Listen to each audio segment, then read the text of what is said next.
बेगूसराय के राज्यसभा सांसद राकेश सिन्हा का दिखा वो चेहरा जो एक मानवता का चेहरा होता है, जो एक जीता जागता मानवीय संवेदना को झकझोर देने वाला वक्त था। और ये वक्त बेगूसराय के साहेबपुर कमाल के कल्याणपुर गांव में देखने को तब मिला जब एक प्रभाकर सिंह के लड़के जो इकलौते पुत्र थे अभिषेक कुमार, जो कि मर्चेंट नेवी में मुंबई में कार्यरत थे, और उनकी साजिश के तहत उनके ही साथियों के द्वारा हत्या कर दी गई। यहाँ तक कि मुंबई में उनकी एफआईआर भी दर्ज नहीं कराई गई और शव को घर तक भेज दिया गया। इस विषय में मृतक के द्वारा अपने पिता से फोन पर कई बार बातचीत भी हुई थी कि कुछ लोग उनकी हत्या करना चाहते भी हैं, जिसकी जानकारी उन्होंने अपने फ़ोन के माध्यम से बहन और पिता को दे दिया था। और जैसे ही पिताजी मुंबई के लिए रवाना होते हैं तो रास्ते में ही एक कॉल आता है, जिस कॉल के माध्यम से बताया जाता है कि आपका बेटा मिसिंग हो गया, यानी गायब हो गया। जब इस बात पर इन्होंने विरोध किया प्रभाकर सिंह ने, तो आधे घंटे के बाद फिर एक फ़ोन आया जिसमें खुद को कमांडेंट बताते हुए, कैप्टन बताते हुए कहा कि आपके बेटे का लाश मिल गया है, डेड बॉडी प्राप्त हो गई है, हम भेज रहे हैं। अब हम आपको दिखाते हैं वो तस्वीर, जो तस्वीर देखेंगे तो आपके भी रोंगटे खड़े हो जाएंगे, जहां चित्कार मारती पत्नी तो दहाड़ मारती मां दिखेगी। और इस अवस्था में, बुढ़ापे की इस अवस्था में, जब एक लाठी की आवश्यकता होती है, एक बेटे की आवश्यकता होती है कि वह बेटा अपने कंधे पे अपने पिता का लाश लेकर के अंतिम संस्कार करे, वो कंधा आज बूढ़े बाप के कंधे पर एक जवान पिता का लाश देखने को मिला।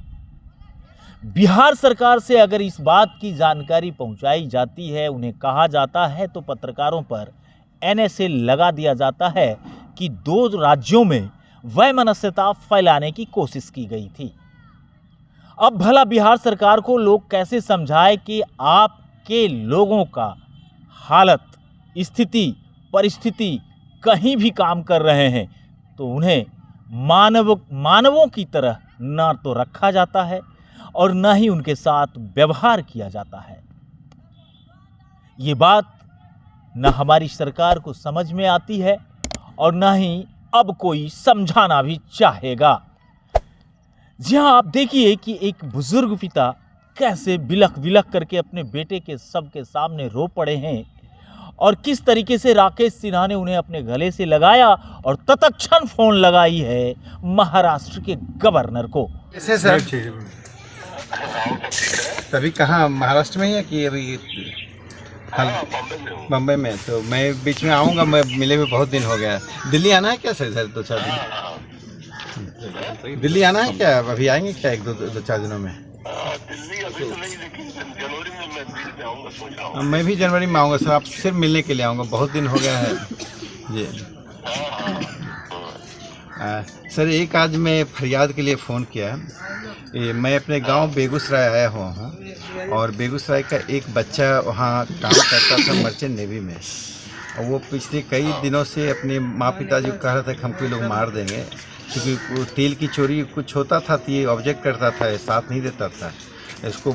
और पिताजी को एक दिन पहले बोला कि पापा जी अब हमको लगता है मार देंगे, तो इनके पिताजी अगले दिन चले बम्बई के लिए।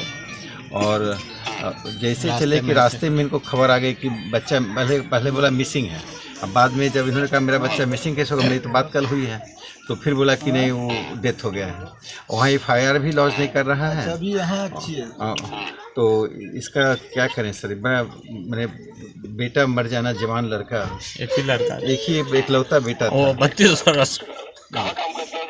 ये है जीपी से शिपिंग है वहाँ पर, मर्चेंट नेवी में प्राइवेट कंपनी है। इसका थाना जो पड़ेगा वो येलो गेट थाना पड़ता है। येलो गेट थाना वहाँ पड़ता है। तो मैं डिटेल भेजता हूँ सर, इसको थोड़ा करवाए कुछ इस जी। तो मैं किस इस पे तो व्हाट्सएप नहीं होगा ना आपका? केस नहीं लगा है। मैं एडीसी का नंबर देता हूँ। जी, एडीसी को जब मैं बात कर, एडीसी कमल तो नहीं है ना, एडीसी कमल कौन? एडीसी वो झारखंड वाले तो नहीं है ना साथ में, कि दूसरे यहाँ चेंज हो गए क्या? नहीं, ये एक नंबर नोट कर लो जी। अब बने रहिएगा हमारे साथ, हम एक और तस्वीर दिखाने वाले हैं जो कि अभिषेक कुमार जो मृतक है उसकी बहन आखिर क्या कुछ बयां कर गई है। ऐसी चीज बयां की है जो निश्चित तौर पर आप सिहर उठेंगे, सिसक उठेंगे और आपके भी आंखों में गमों का आंसू तैर जाएगा और कोसने को विवश हो जाएंगे कि आखिर हम किस सिस्टम में जीने को मजबूर हैं।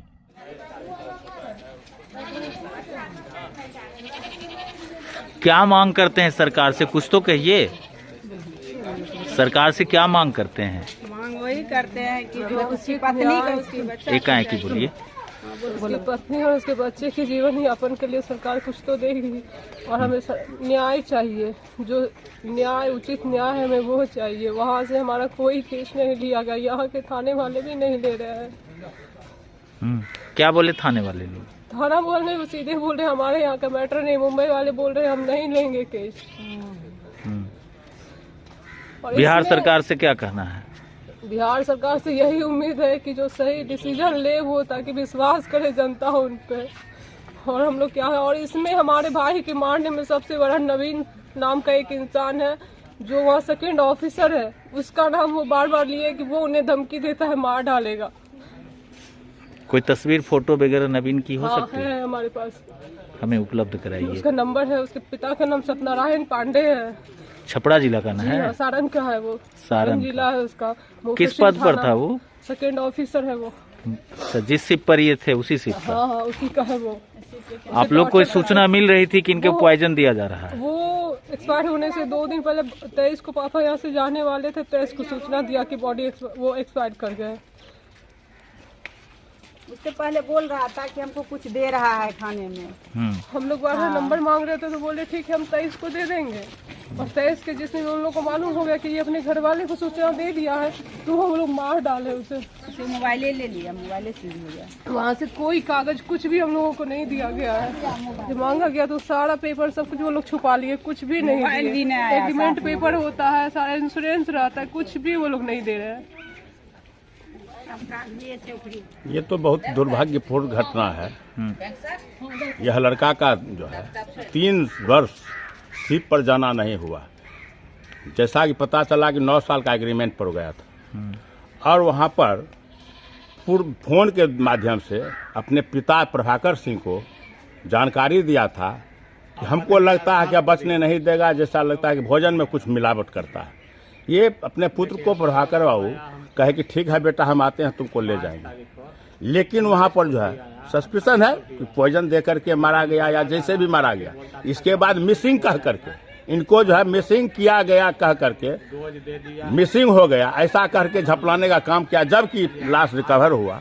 रिकवर होने के बाद इनको झांसा में दे के FIR नहीं होना, यह महाराष्ट्र सरकार का जो है पूरे नंगे नृत्य। क्या मांग करते हैं बिहार सरकार से? हम लोग बिहार सरकार से मांग करते हैं कि महाराष्ट्र सरकार पर दबाव बनाया जाए और हमारे बिहार के जो नौनिहाल थे जो कि अपने एक पुत्री को छोड़ करके चले गए, तो मैं बिहार सरकार से मांग करता हूँ उसके साथ न्याय मिले और जो हत्यारा हैं उनको फांसी मिले। सरासर ये जो घटनाएं हैं, जो पिताजी से इनकी बहन से बात हुई है, उससे साफ जाहिर है कि सुनियोजित तरीके से उनकी हत्या की गई है। और ये निजी कंपनी इस तरह की बरगलाने वाली बात करके दूसरा बड़ा अपराध कर रही है। एक तो पिता के पुत्र को छीन लिया, एक पत्नी के पति को छीन लिया, बहन के भाई को छीन लिया, वह भी षड्यंत्र के तरीके से किया है। इस पर यह तो आपराधिक मामला है, इस पर कठोरतम कार्रवाई होना चाहिए।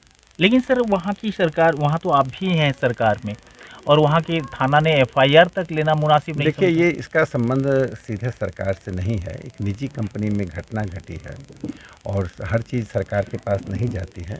मैं अभी वहाँ की माननीय राज्यपाल जी से बात किया है और राज्यपाल जी से अभी सबके सामने बात किया है। उन्होंने सारी घटनाओं की पूछताछ की है, उनको मैं भेज रहा हूँ और उन्हें आश्वासन दिया कि डीजीपी को बुलाकर इस पर बात करेंगे। और अभी जो बातचीत हुई उससे क्या कुछ निष्कर्ष निकल रहा है कि न्याय मिल पाएगा इस पीड़ित परिवार देखिए, मैं तो इसी साझा प्रयास का हिस्सा हूँ।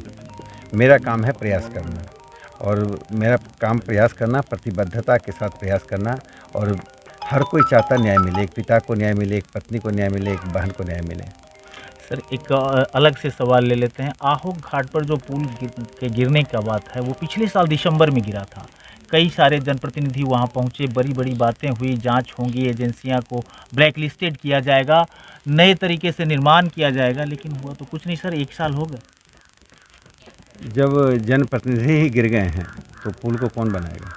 यहाँ पे प्रखंड विकास पदाधिकारी भी हैं, सर हैं, हम उनसे भी थोड़ा सा बात कर लें। सर ये जानकारी आपको मिली थी, ये षड्यंत्र के तहत जो ये मौत कही जा रही है उसके विषय में क्या जानकारी है आपके पास? मेरे पास जो जानकारी आई, मुझे पता चला तो हम लोग यहाँ पर आए हुए हैं और मैं कागज़ वगैरह देख रहा हूँ। विशेष कुछ पता इससे कागज़ से नहीं चल पा रहा है जी। ये नेताजी बताए हैं, जांच का विषय है, जांच होगी, कार्रवाई होगी, महाराष्ट्र सरकार इसमें जो होगा। जैसे सर सरकारी प्रावधान होता है कि घर के जो कमाऊ सदस्य हैं उससे रिलेटेड क्या सहयोग आप लोगों के द्वारा? बिहार सरकार के तहत जो भी अगर यदि सरकार के तरफ से जो भी जो पीड़ित परिवार है उनको जो भी दे चीज़ें होगी सहयोग, वो उनको मिलेगी।